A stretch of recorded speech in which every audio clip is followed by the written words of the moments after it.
Welcome, all my friends on YouTube, fans of Star Wars or other Lego, because I'm pretty much into anything that's plastic brick. But welcome to another episode of Journal Entry, and I cannot believe it. I'm literally like slapping myself that I can't believe. Are we really in February or almost in February? I think that's pretty insane. And I almost made it out of February without a haul. And you'll see this later because I'm super backed up on haul videos, which is great to have. But I've been doing a decent amount of buying and selling. It was quiet. But then little sprinkles from Ronnie Resells, Builder Buds. Go follow him because he gives great advice on selling. And if you like Pokemon, that's a good spot too. So I know somewhere deep down in the dark side of giving up on Lego that there's a little bit of love for Lego still left in there. But anyways, no, I finally cracked the code. Got a little bit aggressive, may not have gotten the prices that I wanted, but essentially anything that I'm selling that I don't want, probably, this is kind of good thing. So, plus, big news. And I just want to thank if they were, I don't know if they're regular subscribers, no idea, or if just generally a watcher and decided to support the channel. But we've had two folks sign up for Mercari. Thank you so much. And it's going to pay dividends in a haul at some point. I'm looking at the right. It probably will go towards the, don't buy all the inventory, please. The Blacktron gift with purchase. That's the next one kind of on my list. And I just sold 2 items. I need those to go through. And then I'm probably going to pull the trigger on Blacktron. But in the meantime, one thing I just literally could not resist. There's two other items that I really want to get, but I think I'm gonna try to prioritize the Blacktron. I hope the other one doesn't sell. But this set right here, which, and I'll do a video later, but that was on. It started off, I kind of like when people sell sets without figs. Sometimes they're always like asking too much. It's a little bit crazy. Actually, one person for the Clone Battle Pack, no figures, was asking like $15, and I'm like, are you serious? Like, maybe there's a couple printed pieces, but I mean, whatever. And I was like, hey, does that come with figs or no figs? Because it was like $20 or $15, and he's like, no figs. I'm like, I'm not interested, because I'm really looking for the Clone Battle Pack. It was not the original, but I'm looking for the one where it's gotten out of control. It's crazy because there's so many on the market, but they still they sell for like 40, 50, even up to $100. Nuts. But anyway, so this one was set for I think $15, and I was like, oh, that's a pretty good deal. I threw my name, you put a like on it, and I just kind of see what happens. And I don't know, like, he probably could have waited and sold it, but he got really aggressive, and every day price went from 15 to 12 to 10 to then I think 8. And then it finally dropped to 6, and I was like, damn, for $6. This is the Kenobi set for $6 minus the minifigures, and I'm like, boom, sign me up. That's a lot of parts. Plus, I'm building the Darth Vader's castle, which is complete now, which I absolutely love. So that's one thing that happened this last week.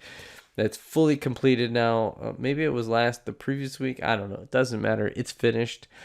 But I'm going to need a lot of rock work to go along with that. So, I mean, between the set I got on Amazon with figures plus the one without figures, that's going to be perfect. There's actually a couple others out there. Like, there was an Armory that was a pretty good deal. There were a couple others that, when I see those sand blue Sith vehicles, the parts on that are phenomenal too.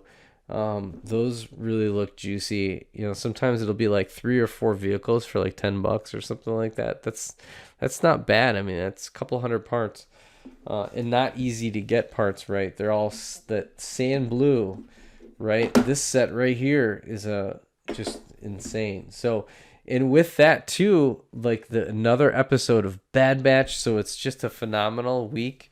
And at first I kind of loved and didn't love, and now I kind of love this last episode. I think because I'm not really sure what the Zepho, right? So this episode was all about the Zepho, and the Zepho I'm not as familiar, right? Because I didn't do the Jedi Fallen Order, anything like that. So this episode, to me, it was another one of those when they started, it was like a video game.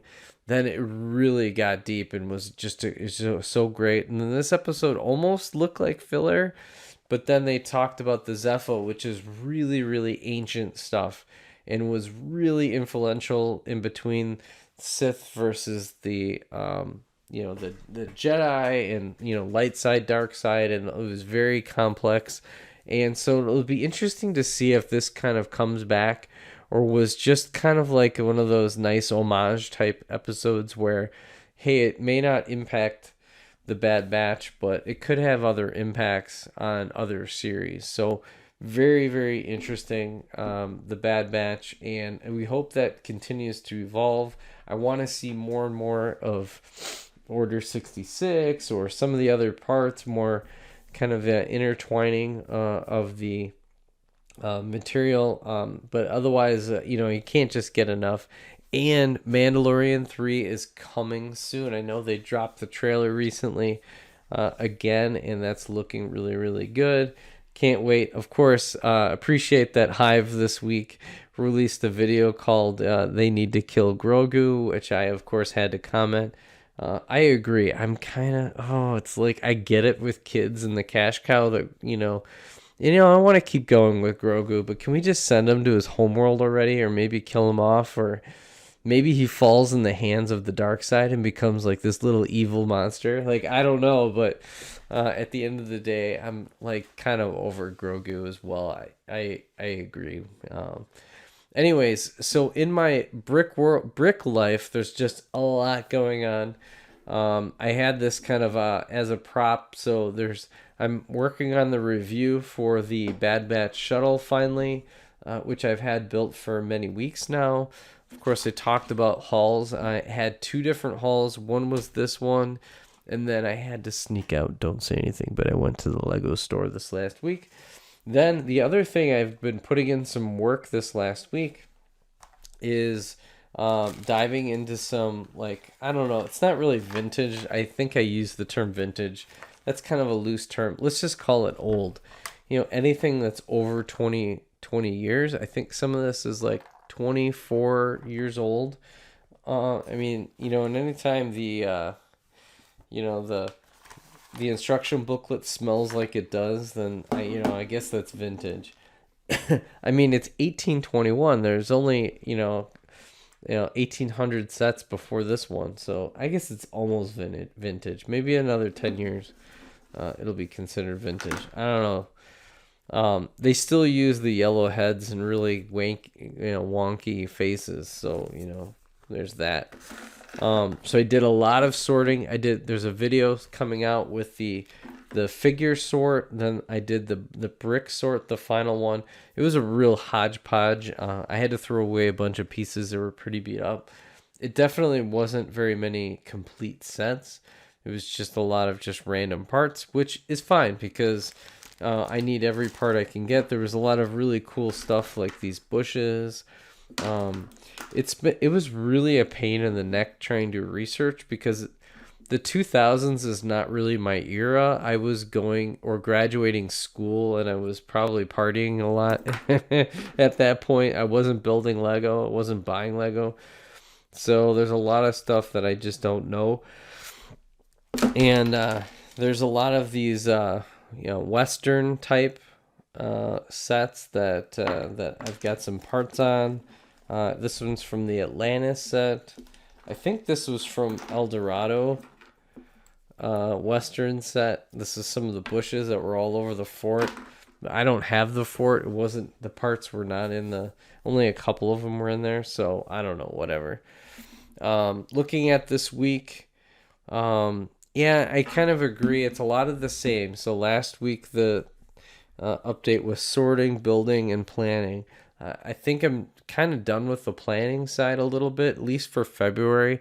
There's a lot to come. So the book club, for example, I'm going to be pushing till March. I'm pretty much booked through at least half of February. I've got the content all set. You may have noticed, or if you have not, then that's okay, that I've released a video almost every day, which is kind of fun. And it hasn't really been that hard, mainly because I'm building a lot, I'm sorting a lot of things, and I'm willing to just put whatever out there. And so I imagine, sometimes you may not like sort videos. I get it. So those are the ones you can just kind of skip over. And maybe the ones where I'm doing an analysis, that's what you want. Maybe it's a set review, maybe it's kind of just my thoughts on things, but that's kind of where I'm going. All hauls, you got to keep your haul videos going. So other than that, the big thing I'm really excited about, I'm going to really start getting behind this. You probably won't see videos on it until halfway through February, because I did just finish the videos for Bag 9 and Bag 10, which is Darth Vader's castle, which I probably should move it behind me to kind of keep that going and kind of showcasing that out. Tatooine's on hold until further notice. I've got a little bit more work to do there. And then the other thing is just a lot of sorting and adding into my collection. I've been kind of organizing. I've been kind of breaking things down. There's a couple things that a couple parts that I was getting overloaded on, and kind of found ways to kind of disperse them out in my collection. So what else? Anything else I missed? Oh, the big announcement this week in Lego was that the Dot Squad is done. Dots have been announced formally. Those are going to be officially done as of June. They're just going to kind of sell them out as normal. I think they've got more, a few things that they just released, and then they're done. And they'll discontinue everything technically in June and sell it through the end of the year, and then Dots is no more. I mean, it'll be interesting to see what they do with Dots. I feel like Dots could end up influencing other themes and having Dots like things.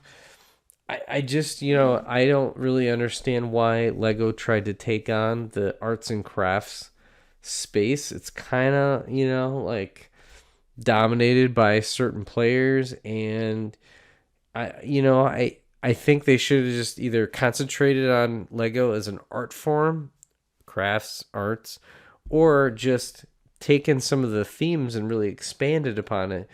And one of the other things that Lego could even do is just put a lot more tiles, tiles or singulars, more of those one by situations into the Pick-a-Brick wall. I feel like it would revitalize their Pick-a-Brick wall in a whole new way. Kind of like the way I look at Lego bricks is it's kind of like candy. So why not treat the Lego store like a candy store? I mean, you go into a candy store and you can just scoop out whatever you want from whatever. Yes, there's a lot of prepackaged sets, which is really great for a lot of people that just want to grab things or whatever.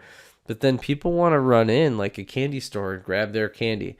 And this is essentially candy, right? So it's reusable candy. It's good. It's good for you. So it's not going to cause any cavities. Does Lego cause cavities? No. But so thank you so much. That's it for this week. Just a lot going on, that's for sure. I'm really, really pumped. Really pumped about the future of the channel, where things are going. Thank you for everybody who has supported, subscribed, everything that you do. Keep on going. Make sure to like, subscribe, and we'll catch you on the next journal entry. Bye for now.